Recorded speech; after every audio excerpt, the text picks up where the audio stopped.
party that has spent years censoring opinions that aren't their own, that they don't like, is really up in arms right now that a politicized comedian with a crappy late night show had his program suspended over the fact that he told blatant lies on the air over and over and over again. I mean, they are furious on the left. They're really, really angry.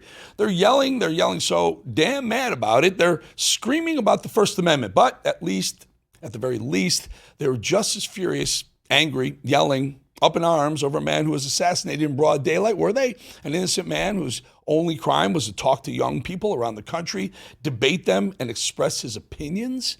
I don't know if they were that mad about it. I don't think I've heard anyone too upset about that. Remember how angry they were about an innocent young man, husband and father, losing his life to a bad man, leftist transgender-associated murderer, right? Not so much. That's right. They weren't angry. They weren't angry. In fact, they said he was asking for it. They weren't furious about that. In fact, they celebrated it. Funny how that works, right, for the party of evil. Losing a life, that's okay. But losing a TV show, well, now that's crossing the line. The second worst president in our history has more things to say, quoting Obama being the second worst, obviously the first being Biden. Obama said, "This commentary offers a clear, powerful statement of why freedom of speech is at the heart of democracy and must be defended, whether the speaker is Charlie Kirk or Jimmy Kimmel, MAGA supporters or MAGA opponents." You get that, everybody? Did you get that? Jimmy Kimmel losing his job is the same as the assassination of Charlie Kirk, according to Barack Obama. He said it right there, his words. Losing your TV show is like losing your life, folks, to the Democrats. Do you see how twisted these people really are? And it starts at the very tip top of the socialist iceberg. Let's review the facts one more time, shall we? Jimmy Kimmel lied. He explicitly lied on air about Charlie Kirk's assassin, saying that he was a MAGA associate, when we all know, thanks to the FBI, that he was, in fact, a leftist lunatic. Catch this, fascist. And that's a violation of FCC guidelines. It's disinformation. It's a lie. And not just that, it's wholly irresponsible. He's been making Trump jokes for years. What got him canned was lying about a crime. He can say it anywhere else he wants, but you cannot just go on TV and deliver it like it's fact when it's not, even if it's a comedy show. You have to let people know this is comedy. It's right there. Black and white, prohibited from broadcasting false information concerning a crime. Right there, there's the statute right there. He violated FCC guidelines. But the left insists on making it about the First Amendment, something Democrats once cared about, but only when it was about punishing conservatives, of course.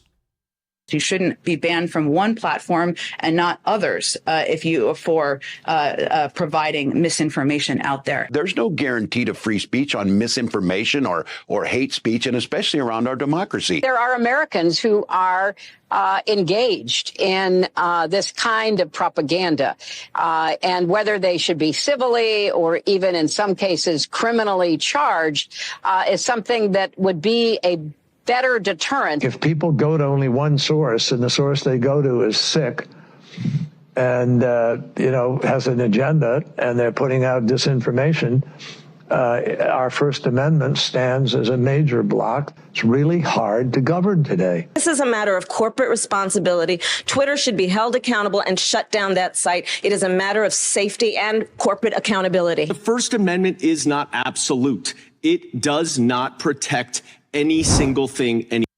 The First Amendment is not absolute, says Goldman from New York. Congressman, you're wrong, my friend. By the way, Jimmy Kimmel also got canned because he lost most of his audience because he lied. He wasn't funny, and it cost about $150 million to produce a show that no one's watching. I heard he was doing like 120,000 viewers in the demo. I can yell out the window. I could tweet something and get more people to see it. Like during COVID, what are you saying, Mad Dog? Mad Dog? Okay, are we taking it? Yes, sir. Okay, we're going to take Trump, guys. This is how we work. That's how we roll. President Trump, folks.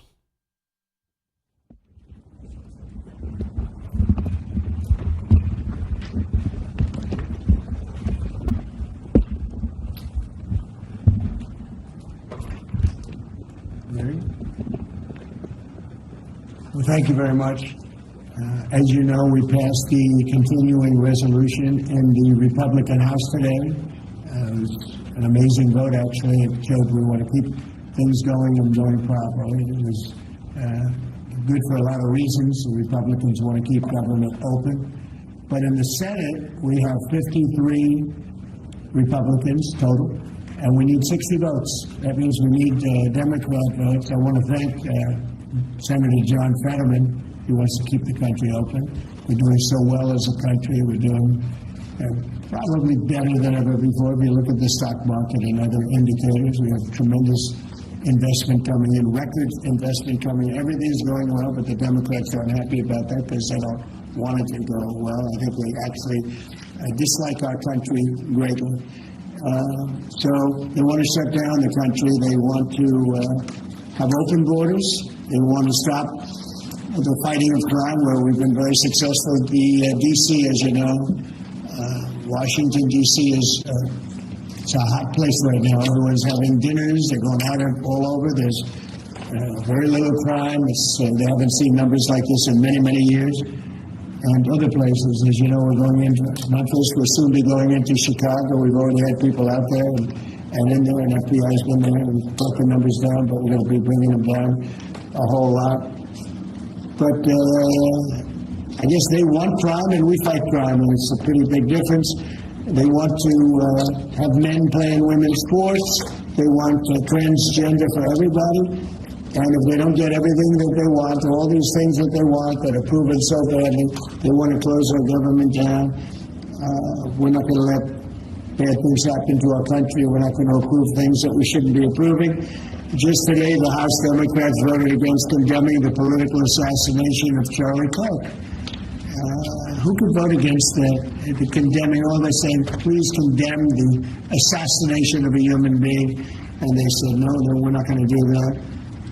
Remember this, we had an election a very short time ago. Republicans won presidential. We won the popular vote by a lot. We won all 7 swing states. We won the Electoral College by a lot. We won most U.S. counties in a total landslide. So we won most. It's a very big statistic. We won the counties in a number that I don't believe has been hit before. 2,600 counties versus 525 counties for the Democrats. So the Democrats really should start respecting what takes place at the voter booth. In many cases, it's not a voter booth because they have mail-in voting, which is a very corrupt situation. But despite that, we won in a landslide. And we have to remember, when you win the election, elections have consequences. So we'll continue to talk to the Democrats, but I think you could very well end up with a closed country for a period of time. And we'll take care of the military, we'll take care of Social Security, we'll take care of the things that we have to take care of. A lot of the things the Democrats fight for, which in many cases aren't very good things, will not be able to be paid. So we'll watch and see how they do with that. They'll have to handle their constituents pretty carefully. So we're proud to announce that we won the House.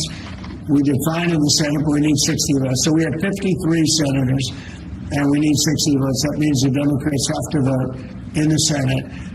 And I don't think they will be voting. Now, what we are doing, we're really here today to talk about something else, which is the gold card, which is going to bring a lot of money into our country, which is going to reduce taxes and lots of other good things. But we'll save that for a little bit later. Why don't we do this first, and then we'll talk about the gold card, okay? Any questions? Yes? It was great. I had a great call with President Xi, and as you know, he approved the TikTok deal, and we're in the process. We have some great investors, some of the biggest in the world, American investors, great people, and we look forward to getting that deal closed. Is it fully approved the Chinese statements didn't necessarily? Well, I think so. I mean, when you say fully approved, I don't know what that means. We have to get it signed. I guess it could be a formality. I found his words to be very good. President Xi and I had a long talk. We talked for almost 2 hours, and it started at 8 o'clock in the morning. And I think it was a very good talk. We talked about trade. We talked about war. We talked about a lot of things. We talked about Russia, Ukraine, obviously, and Gaza. talked about a lot of subjects. It was a long call. It was a good call. We have a very good relationship. But the TikTok deal is well on its way, as you know, and the investors are getting ready. And I think China wanted to see it stay open too. They wanted to see it, and I can tell you the young people in our country wanted to see it stay open very badly because, and if you take a look at my numbers, no Republican has ever done anything like it. We got massive numbers of youth vote, and by the way, helped very much by Charlie Kirk. So Charlie was very much in favor of TikTok. He liked TikTok, and he said, you know, you should use it. And other people said that too, and I used it, and I don't know if I have I think I set records. I looked at numbers that are phenomenal. We'll pass them out to you. And it had probably a pretty big effect on the election because we won the election by a lot. So we are in a situation where in a little while, meaning a number of days, we'll probably, I don't know if you can make a deal with these people. I think these people are crazy. You know, again, anybody wants open borders and don't want to fight. They don't want to fight crime. They hate to fight crime. And in Chicago, last weekend you had 11 people killed, murdered, and you had 28 shot. And those numbers have been pretty consistent all throughout a period of time, whether it was 4 people, 5 people, 6 people, 11 people, 12 people killed, murdered. They don't want to spend money to fight crime. And it's not even much money, relatively speaking. It's very little. But we're going there anyway. It doesn't make any difference. We're going to Chicago. We're going to Memphis next. And we're going to clean up the crime in the cities because we have to do that. Okay? With this deal today, are you confident that the CCP won't be exerting control? Yeah, we're going to have a very tight control. And look, it's an amazing thing that's been. People want it. The young people of this country want it badly. The parents of those young people want it badly. And so we were able to work out a deal with China. And it's a very good deal for us. I hope it's a good deal for them. Would you be confident in or would you accept a deal where China controls the algorithm of TikTok? Well, it's all being worked out. We're going to have very good control. We have these are American investors, all of them, and they all love our country. They're all very well-known people, very famous people, actually, financially, and they'll have control of it. Mr. President, I want to thank President Xi because he was a gentleman, and we've just had a good relationship, and we wanted a lot of people in this country wanted to be open. And again, if it weren't open, maybe, I don't know. I think we won by so much it wouldn't have mattered, but we got a lot of votes. We got a lot of Republican votes from very young people. You go ahead, Jeff. Thank you, sir. Russian jets entered Estonia's airspace today for 12 minutes. Do you see that as a threat to NATO? Well, I'm going to have to look at it. They're going to be briefing me in a short while, so I'll let you know about it tonight or tomorrow. What's your take in general? Well, I don't love it. I don't love it when that happens. It could be big trouble. But I'll let you know later. They're going to brief me in about an hour. And a follow-up on Charlie Kirk. There's been a lot of talk about free speech this week. Do you see a difference between cancel culture and consequence culture? I mean, your question's a little trick question. I'm a very strong person for free speech. At the same time, when you have networks where I won an election, like in counties, I guess it's 2,600 to 525. That's called a landslide times 2. When you have that level of popularity or voter support, as I did in the last election, and yet 97 and 94%, different numbers. You see different numbers with different stats, but 97, 94, 95, 96% of the people are against me in the sense of the newscasts are against me. The stories are they said 97% bad.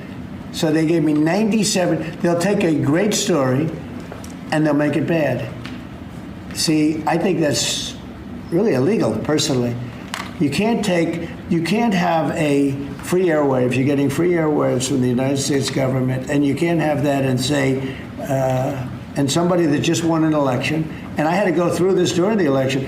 I think it's a miracle that I can win, when 97% of the stories on the networks are bad, or whatever it may be, whether it's 89, it doesn't matter. It's a tremendous number. You know it, you report it all the time, and it changes. But when you have that kind of a negative reporting, fake negative reporting, when they take a great story and they make it into a bad story constantly, that's what they do. Look, 60 Minutes took Kamala's answer and they threw it out and they gave her a different answer so that she sounded competent. When things like that happen, George Slopadopoulos from your network, right? George Slopadopoulos had to pay $16 million to me because of what he said. And that's ABC. You had to pay more than that. Your network had to pay more than that. So I think it's very sad. But I think that reporting has to be at least accurate to an extent. Again, when somebody is given 97% of the stories are bad about a person, that's no longer free speech, that's no longer anything, that's just cheating. And they cheat. And they become really members of the Democrat National Committee. That's what they are, the networks, in my opinion. They're just offshoots of the Democrat National Committee. Mr. President, thank you. Liam Cosgrove with Zero Hedge. People are still anticipating who your pick for National Security Advisor